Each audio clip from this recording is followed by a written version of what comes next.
అందరూ నమస్కారం. నా పేరు సర్జన రమేష్, మహర్షి గోశాల, వరంగల్. ఈరోజు ఎంతోమందిని పట్టి పీడిస్తున్నటువంటి వ్యాధి పైల్స్ వ్యాధి గురించి మాట్లాడుకుందాం. దాన్ని మనం అర్షమొలలు అంటాము. అంటే మోషన్ వెళ్ళినప్పుడు ఆ మొలలు బయటకు వస్తాయన్నమాట. కడుక్కుంటప్పుడు చేయి తాకుతుంటాయి. కొందరిలోనేమో రక్తం కూడా పడుతుంటుంది. వాటిని రక్తమొలలు అంటాం, బ్లడ్ పైల్స్ అంటాము. సో ఈ విధంగా రకరకాలుగా ఉంటుంది పైల్స్. కొందరికి ఆ పైల్స్ బయటికి కనిపించవు, కానీ లోపల ఉంటుంది, రక్తం పడుతుంటుంది లాట్రిన్ అయినప్పుడు. సో ఈ విధంగా ఈ పైల్స్ వ్యాధి ఎంతోమందితో బాధపడుతున్నారు ఈ పైల్స్ వ్యాధితో. సో దీన్ని నివారణ ఏంటంటే 2 మార్గాలు.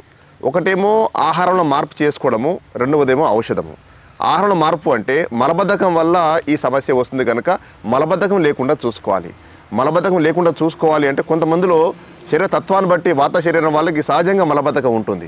సో అలాంటి వాళ్ళు ఏంటంటే తినే ఆహారంలో కొన్ని మార్పు చేసుకోవడం వల్ల, అంటే ఎక్కువ ఫైబర్ ఉండే ఆహారం తీసుకోవడం వల్ల, అంటే పచ్చి కూరగాయలు కానీ పండ్లు కానీ ఇట్లాంటివి తీసుకోవడం వల్ల వాళ్ళు అందులో ఫైబర్ ఉంటుంది కనుక పొట్ట శుద్ధి అవుతుంది. ముఖ్యంగా వాళ్ళు కొంతకాలం పాటు త్రిఫల చూర్ణం వాడుకోవాలి. తెలుసుగా మీకు త్రిఫల చూర్ణం అంటే ఉసిరికాయ, కరక్కాయ, తానికాయ కాంబినేషన్లో మనకు బయట షాపులలో ఆయుర్వేదిక్ షాపులో దొరుకుతుంది. త్రిఫల కలపమంటాము, త్రిఫల చూర్ణం అంటాము. ఆ రాత్రి పడుకునే ముందు ఒక చెంచా మోతాదుగా త్రిఫల చూర్ణం వాడుకోవడం వల్ల ఉదయం లేవగానే పొట్ట శుద్ధి అవుతుంది. సో ఆ విధంగా ఏదో ఒక రకంగా మలబద్ధకం లేకుండా చూసుకోవాలి, మొదటి మార్గము. రెండవది ఏంటంటే తినే పదార్థంలో మార్పులు చేసుకోవాలి. ఎక్కువ ఫైబర్ ఉండే, ఇందాక చెప్పుకున్నట్టుగా ఎక్కువ ఫైబర్ ఉండే ఆహారం తీసుకోవాలి. సో ఈ విధంగా తీసుకోవడం వల్ల ఆహారంలో మార్పు చేసుకోవడము, మోషన్ ఫ్రీగా ఉండేట్టు చూసుకోవడము, ఈ 2 మార్గాల ద్వారా 50% మనకి ఈ అర్షమొల వ్యాధి తగ్గుతుంది. సో దాన్ని పూర్తిగా నివారించాలి అంటే దానికి ఔషధం ఏంటంటే కరక్కాయ చూర్ణము. మనకు మార్కెట్లో కరక్కాయలు దొరుకుతాయి. మనకి గింజలు లేకుండా చూసి కరక్కాయ పెచ్చులు అంటాము. కరక్కాయ పెచ్చులు తీసుకొచ్చేసి వాటిని ఒక 3 రోజుల పాటు గోమూత్రం నానబెట్టాలి. దేశవాళీ ఆవు మూత్రంలో 3 రోజుల పాటు, ఉదాహరణకు ఒక 250 గ్రాముల కరక్కాయ పెచ్చులు తీసుకున్నాం అనుకోండి, వాటిని గోమూత్రంలో 1 లీటర్ మూత్రంలో 3 రోజుల పాటు నానబెట్టి 3 రోజుల తర్వాత ఆ మూత్రం పడేసి వాటిని ఎండబెట్టి బాగా ఎండిన తర్వాత మెత్తగా దంచి పొడి చేయాలి.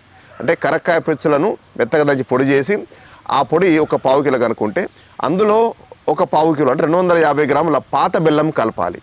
ఈ 2 కలిపి మెత్తగా దంచి ముద్ద చేసి దాన్ని రోజు ఒక నియమంగా ఉదయం భోజనానికి గంట ముందు, సాయంత్రం కూడా భోజనానికి గంట ముందు ఒక కుంకుడుకాయ అంత మోతాదు ఈ సైజులో గోరికాయ అంతా చప్పరించి తినాలి.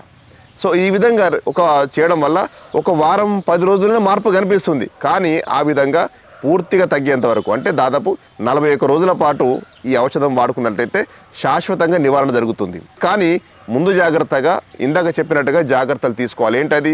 పొట్ట శుద్ధి చేసుకోవడం, పొట్ట శుద్ధిగా ఉండేట్టు చూసుకోవడం కానీ, లేదా రోజు తినే ఆహారంలో 50% పచ్చి ఆహారం కనుక ఉన్నట్లయితే శాశ్వతంగా అది నివారణ జరుగుతుంది, మళ్ళీ తిరగబడక ఉంటుంది. ఇప్పుడు చెప్పుకున్నటువంటి ఆ కరక్కాయ యోగంతో పాటుగా ఇంకొక యోగం కూడా చేయండి. చాలా ఫాస్ట్గా రక్తం పడే వాళ్ళకైతే 3 రోజులు రక్తం పడడం తగ్గుతుంది. అట్లాగే పైల్స్ నివారణ శాశ్వతంగా జరుగుతుంది. దానికి మీకు ఒక మొక్క పరిచయం చేస్తాను. మీ అందరికి తెలిసే ఉంటుంది ఈ మొక్క. దీన్ని మనము పెంట చెన్నంగి అంటాము. ఆయుర్వేదంలో కసవింద అంటారు.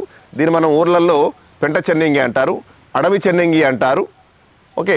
సో దీని ఆకుల్ని, లేతగుండ ఆకులను ఒక గుప్పెడు తీసుకొని శుభ్రంగా కడిగి కొంచెం పెసరపప్పులో వేసి కూర వండుకొని తినాలి. రోజు తినేటప్పుడు అన్న మొదటి ముద్దలో ఇన్న ఆకుల్ని కూర వండుకొని తినాలి. దీంట్లో ఈ పెంట చెన్నంగి చాలామంది తినరు గ్రామాలలో. దీంట్లో ఇంకో చెన్నంగి ఉంటుంది, తినే చెన్నంగి అంటారు. ఈ ఆకు ఇట్లా కొచ్చగా కాకుండా రౌండ్గా ఉంటుంది, చిన్నగా ఉంటుంది, దాన్ని తినే చెన్నంగి అంటారు. అవైతే ఇంకా బెటర్. సో ఈ పెంట చెన్నంగి కానీ తినే చెన్నంగి కానీ ఆ ఆకుల్ని వండుకొని అన్నంలో రోజు కనుక తిన్నట్లయితే రక్తం పడేది తొందరగా తగ్గుతుంది. తగ్గడమే కాదు, ఒక వారం 10 రోజుల్లో పైల్స్ నివారణ జరుగుతుంది. కానీ ఒక 41 రోజుల పాటు మనం చేయవచ్చు. ఈ విధంగా కనుక మనము కరక్కాయ యోగము, అదేవిధంగా లోపల తీసుకున్నటువంటి ఈ కసివింద యోగము, ఈ 2 కనుక పాటిస్తున్నట్లయితే ఖచ్చితంగా మనకి పైల్స్ యొక్క సమస్య శాశ్వతంగా పరిష్కారం అవుతుంది. మళ్ళీ రాకుండా ఇందాక చెప్పినట్టుగా ముందు జాగ్రత్త కనుక తీసుకుంటే మనకు ఈ పైల్స్ అనే సమస్య నుంచి బయటపడవచ్చు. ఈరోజు చాలామందికి ఈ సమస్య ఉంది. బయట మనం తినే ఫుడ్ కావచ్చు, కారణం ఏదైనా కానీ ఈరోజు మన దినచర్య కావచ్చు, ఋతుచర్య కావచ్చు, ఇలాంటి సమస్య సమాజంలో చాలామందికి సఫర్ అవుతున్నారు. బయటికి చెప్పుకోవడం కూడా సిగ్గుపడుతూ ఉంటారు ఆ సమస్యని. సో అలాంటి వాళ్ళ కొరకు ఒక అద్భుతమైన యోగం ఇది. మీరందరూ కూడా స్వయంగా తయారు చేసుకోవాలి. మీకు తగ్గిన తర్వాత 10 మందికి ప్రచారం చేయాలా. రాబోయే తరం అంతా కూడా మనము ఇలాంటి యోగాలను ఇంటింట ఆయుర్వేదం కార్యక్రమంలో భాగంగా అందరికీ ప్రచారం చేయాలని కోరుతూ అందరికీ నమస్కారము, ధన్యవాదాలు. ఆయుర్వేదం కావాలి మన జీవన వేదం, అనారోగ్యానికి పాడాలి మనం చరమగీతం. మహర్షి గోశాల ఆయుర్వేద ఆశ్రమం. బీజీఆర్ ఫంక్షన్ హాల్ పక్కన చింతగట్టు, హనుమకొండ జిల్లా.